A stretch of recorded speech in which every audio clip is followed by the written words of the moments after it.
And I said, it's no good looking at the British debt issue as being able to be resolved by simply nickel and diming at the local level. There's got to be a strategy.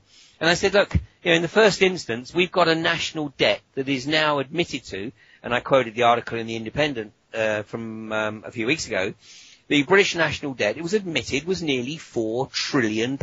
Yeah, I remember that article. I couldn't believe they actually printed it. Well, exactly. And it even went on to say that, future generations are going to be born inheriting a £200,000 tax debt, and that's what's been incurred by, previous generations. Exactly. I said, look, this is completely outrageous. And I said, if it's really as bad as this, then actually the smartest thing to do is do what Iceland did, which is declare ourselves bankrupt. And of course everyone in the room goes, oh no, we can't do that, we can't do that. And I said, why not? Supposedly the Bank of England is nationalised. Supposedly it was nationalised in 1947. Yeah. But of course we know the Bank of England is no more nationalised than the Federal Reserve is nationalised. Exactly. And I think David Cameron alluded probably as much as he dare when he made the observation that paying £71 billion in debt, in interest on the debt, seemed like a waste of money. Well, how right could he be? So, let's default on the debt. Exactly. That's something that we put forward quite a lot here. Now, we have got to basically think way outside the box. And the reality is that the world debt fundamentally should be cancelled. I mean, we've got to get back to a resource-based economy. Yeah. And at this meeting, I was making the observation that I said, look, let me just give you an example of how bad things are going to have to get. I said, people think there's been a slump in the housing market. It hasn't even started yet. Exactly. So, we might have seen property prices fall by 25, 30%. I said, but it's got to go down probably by another 50%. Because until we get to the point in every area of the country where the average first-time buyer can buy a house for 3 times the average salary in that area. Mm-hmm. Yeah, that's it. Now, that means that where I live in the southwest, the average salary for people, in their 20s and 30s, the average salary here is just £22,000. Yeah. So it means that a first-time buyer property basically has to be available on the market for about £60,000 to £75,000 maximum. But you know where they're at today? Yeah. They're at 150,000. Exactly. But of course, guess what? There's no market because nobody's buying. So the reality is that the house is only worth 75,000 today, but of course people can't get their head around that. So they put the house on the market for 150,000, and it's going to take them about 3 years to realise that it's actually worth far less than that, or inflation has caught up with it, and then they might sell it. But I said the reality is that what we have is totally unsustainable. Too right. We have a debt-based economy, and of course people don't realise. You know what mortgage means, right? You know what the translation of mortgage is? Is it death grip? Death grip, exactly. Basically, once again, they're telling you, they got you by the balls. Why do you think the Labour government wanted every school leaver to go to university? It had nothing to do with giving them an education. That's why many university courses were just a complete crock of horse shit. But the real objective was to get the kids in debt. Of course. So that you had young people going to university, studying courses that had absolutely no relevance to the real world whatsoever, but they came out of university owing £15,000. And now I read last week that actually the average debt for a student that's finished university is £22,000. But the average debt for all students is £15,000. So that just goes to show how many students started university. Mm-hmm. So they started the process of getting into debt, but they didn't go the whole way. That's it. Now, what you've got, and you've got this other thing, you've got things like you're reading more and more articles saying, young people need to postpone their gap year. Well, you know why they want people to stop doing gap years? Because when people do gap years, they go to countries and they see how people can live in a completely different type of economy. That's why my daughter is a diving instructor in Mozambique, earning £750 a month and having a way better lifestyle than somebody in this country earning £3,000 a month. And the default on it as well, they just sack the debt off and think, look, I've seen all this reality around these other countries, the way people really are supposed to live. I can just turn up in a different address. No one knows who I am because I've moved. Yeah. They've said, right, that's it. I'm not going to pay these guys back. And I've seen it. I've seen it through university in Sunderland. They'll take anyone. They'll take anyone in. And you've got people coming out with degrees. There's absolutely no use of them whatsoever. Absolutely no use. Yet you'll go there at Freshers' Fair, and you've got banks giving you things like iPods or a crate of booze just to open a student account. It's so funny.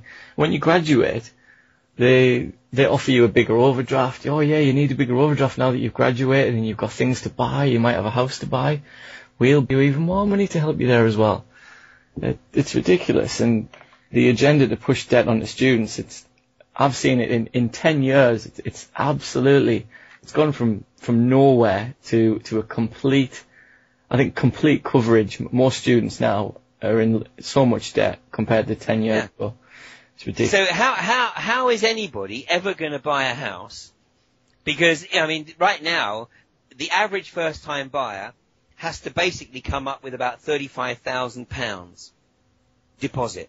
Yeah. Right? So £35,000 deposit. Most of them are still desperately trying to clear the debt they built up when they were at college. Exactly. So, I mean, the bottom line is that what we've created is a complete and utter unmitigated disaster. And until such time as, there is some real creativity, and as far as I'm concerned, real creativity means shutting the Bank of England. Exactly. It means basically doing what the governor of Michigan has done, which is announced that he's not going to have any more truck with the Federal Reserve, and Michigan is going to start printing its own currency. Of course, that's it. And of course that's what JFK wanted to do. Yeah. That's fundamentally what led to JFK becoming targeted. I guess you could count several things for the JFK one. You've got the financial issue. He'd fallen out with the CIA. He didn't want that to be the same model that it had. All sorts of things. He was generally doing positive things, I guess. He may not have been the great. I know, which is remarkable for a Catholic. Well, we'll not touch on that one. Sorry, that was a blue touch paper. But Poland's a prime example with the way how all the government and all the bankers in that country just wiped out because they wouldn't go along to the World Trade Organization and go back into debt. That's absolutely right. Absolutely right. I mean, Poland had not been a member of the EU for very long, and of course the Polish government had realised basically how the EU and the World Trade Organization was effectively raping the Polish economy. So, of course, what did they do? Put them all on a plane, and there you go. Yeah, exactly. Before we start finishing up, we've got a message here we've got a couple of questions. Well, I'll just give you this message first, Anthony. It's just basically someone asking if you've seen the Sounds of Silence by Dr. True Ott. And I know, Ian, we mentioned True Ott and Len Harowitz at the start of the show as well. So yeah, it's just a message for you there, Anthony. Sounds of Silence. Yeah, I mentioned it in one of your presentations to go away and look into. So that's a message. Yeah. I think I have watched it years ago. I really should watch it again. Yeah. Okay, a couple of questions. If you're obviously travelling around giving talks and meeting local groups, what would you recommend for people to actually start creating their own focus groups, their own sort of awakening groups to focus on one area, to try and, get more involved in a certain area? How would you encourage people to go about that? Yeah, do you want to go with that first, Ian? Okay, well, I'd say, look, there's no panacea. Yeah. People, I get emails, as I'm sure you guys do, from people, just saying, I want to help, what can I do?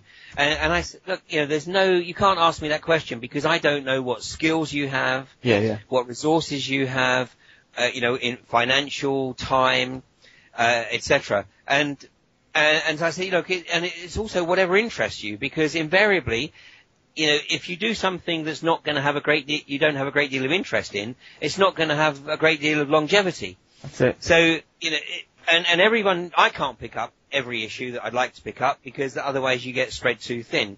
So, we need people picking up on different issues. And then obviously sort of, we find the common denominators which, link us together. But, so I would say is go with whatever motivates you. Go with whatever pushes your buttons. I mean, different groups. There's one in Pewsey, which is a little village in the middle of Wiltshire. Yeah. It's in the middle of nowhere. And the guy there, Malcolm, he set up his group, I guess, about 2 years ago. And he started off by, just having film nights. And now he mixes film nights with speaker events. And he's getting like 70, 80 people to these events. And they're coming in from 40, 50 miles around, to this pub in this little village in Wiltshire. So, and I mean, it's way beyond what Malcolm expected. He thought he was going to have like a dozen people come together on a regular basis, but it's grown to a phenomenal level. And the same at St. Anne's with the New Horizon group. James Stewart and his wife Jenny. I mean, they've been running this group now for, I think, 6-7 years.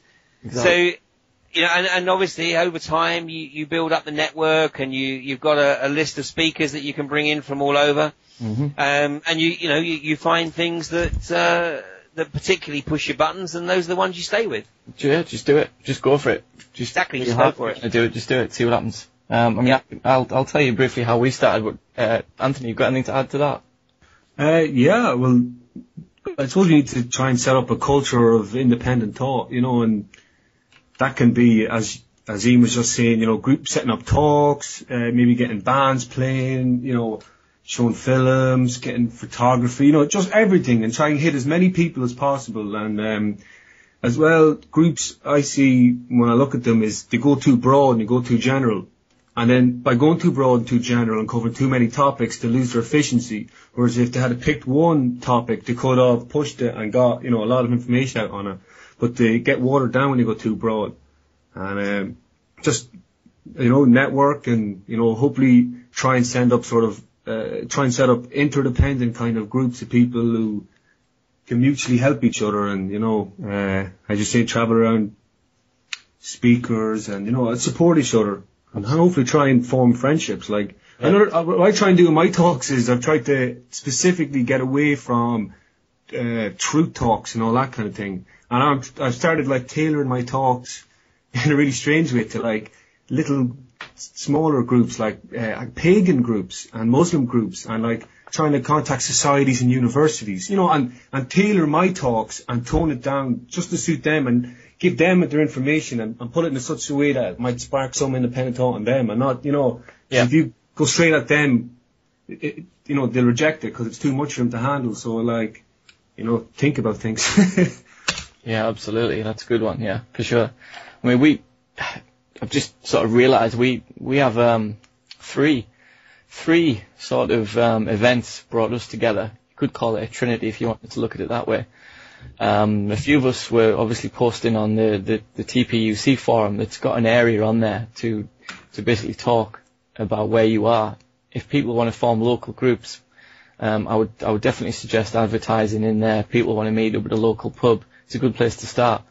Now, a couple of us were registered with the British Constitution group, obviously Freeman issues and Constitution type of thing. So we were already emailing each other on that aspect, talking about meeting up. Then one of the guys set up a John Harris talk. He came up to the northeast to one of our meeting places where a lot of us met, but we still didn't set up a group then. We just a few of us met each other and we went away.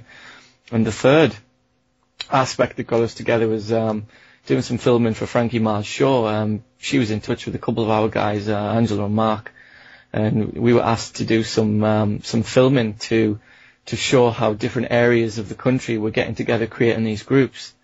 But in the end, the footage that was shown at the start of the show was only ours. So it goes to show that we do have a good set of people, and we have got together. And when we did that filming down on the quayside, that's when all of us had more or less the same idea. We all agree we need to start meeting, we need to do it monthly. Let's do it now. And we've been meeting ever since.